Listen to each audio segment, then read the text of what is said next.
মোহাম্মদ ইউনূসের পথে হেঁটে আওয়ামী লীগের বিরুদ্ধে কড়া অবস্থান নিয়েছে বিএনপি। বাংলাদেশ সংসদে আওয়ামী লীগকে নিষিদ্ধ ঘোষণা করার নির্দেশ বহাল রেখে আইন পাশ করিয়ে নিয়েছে তারা। কিন্তু চক্রান্ত, ষড়যন্ত্র, নিষ্ঠুর পরিকল্পনা করেও দমিয়ে রাখা যাচ্ছে না আওয়ামী লীগকে। ফের শক্তি বৃদ্ধি করে প্রত্যাবর্তনের অপেক্ষায় দিন গুনছে শেখ হাসিনার সরকার। হয়তো বাংলাদেশে এখনো ফেরা যাবে না হাসিনার, কিন্তু মধ্যপ্রাচ্যের অশান্তি, সীমান্ত সন্ত্রাস, রাষ্ট্রের সঙ্গে বিরোধিতা সহ একাধিক বিষয় কোথাও যেন ভিত আলগা হচ্ছে বিএনপি সরকারের। কেন আওয়ামী লীগের মতো একটি বৃহৎ রাজনৈতিক দলকে তাদের কার্যক্রম থেকে নিষিদ্ধ করা হলো তা নিয়ে তারেক রহমানের সরকারের ব্যাখ্যা চেয়েছে রাষ্ট্রসংঘ। রাজনৈতিক বিশেষজ্ঞদের একাংশরা বলছেন, আওয়ামী লীগকে ফের বাংলাদেশের রাজনৈতিক আঙ্গিনায় ফিরতে দেওয়া হোক, এমনটাই প্রচ্ছন্নভাবে যেন চাইছে রাষ্ট্রসংঘ। বাংলাদেশ আন্তর্জাতিক অপরাধ ট্রাইব্যুনালে আইনি চিঠিও পাঠিয়েছেন শেখ হাসিনা। চিঠিতে উল্লেখ করা হয়েছে তার শাস্তির বিষয়টি ফের বিবেচনা করে দেখা হোক। অনেকেই বলছেন, আওয়ামী লীগকে রাজনীতির ময়দান থেকে বের করে দিয়ে রাজনৈতিক স্বার্থ পূরণ করতে চাইছেন তারেক রহমান। তবে এর আগেও এমনই বেকায়দায় পড়েছিল আওয়ামী লীগ। 1971 সালে তৎকালীন পাক সরকার আওয়ামী লীগকে নিষিদ্ধ করে, কিন্তু তারপরেও স্বমহিমায় ফেরত আসে আওয়ামী লীগ।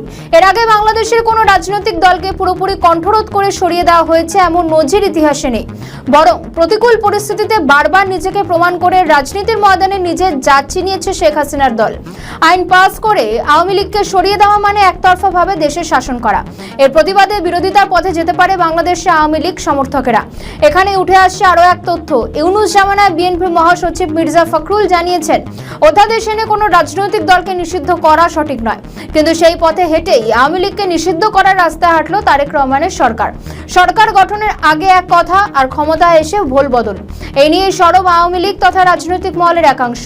তলে তলে ছড়িয়ে ছিটিয়ে থাকা নেতাদের একজোট হওয়ার বার্তাও দিচ্ছেন আওয়ামী লীগের নেতৃত্ব। দলের মুখপাত্র আলী আরাফাত সংবাদ মাধ্যমকে জানিয়েছেন, এর দায় নিতে হবে বিএনপিকে। রাজনৈতিক মহলে প্রশ্ন, কবে ফিরবে আওয়ামী লীগ?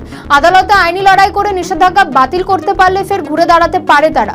মানবাধিকার সংগঠনগুলিকে পাশে পেলে লড়াই কিছুটা সহজ হবে বলে মত বিশেষজ্ঞদের একাংশের। তৃণমূল স্তরে জনসমর্থন গড়ে তুলতে পারলেও আগামীতে ফেরার রাস্তা খুলতে পারে আওয়ামী লীগের। দল সক্রিয় রাজনীতিতে না থাকলেও মাঠে ময়দানে প্রচুর নেতৃত্ব ছড়িয়ে ছিটিয়ে রয়েছে। আওয়ামী লীগের ওইসব কর্মীদের একজোট করতে পারলে হয়তো ফের গুরুত্বপূর্ণ ভূমিকা নিতে পারবে আওয়ামী লীগ। পথ খোলা রয়েছে আন্ডারগ্রাউন্ড রাজনীতির। গোপনে সংগঠন চালিয়ে নিজেদের ভিতকে মজবুত করতে পারে আওয়ামী লীগ। সেক্ষেত্রে বিএনপির পক্ষে আওয়ামী লীগকে আটকানো সম্ভব হবে না, এমনটাই মত রাজনীতি কারবারিদের। তবে শেষ পর্যন্ত কতদিনে আওয়ামী লীগের প্রত্যাবর্তন হয় সেদিকেই তাকিয়ে হাসিনা দলের সমর্থকেরা।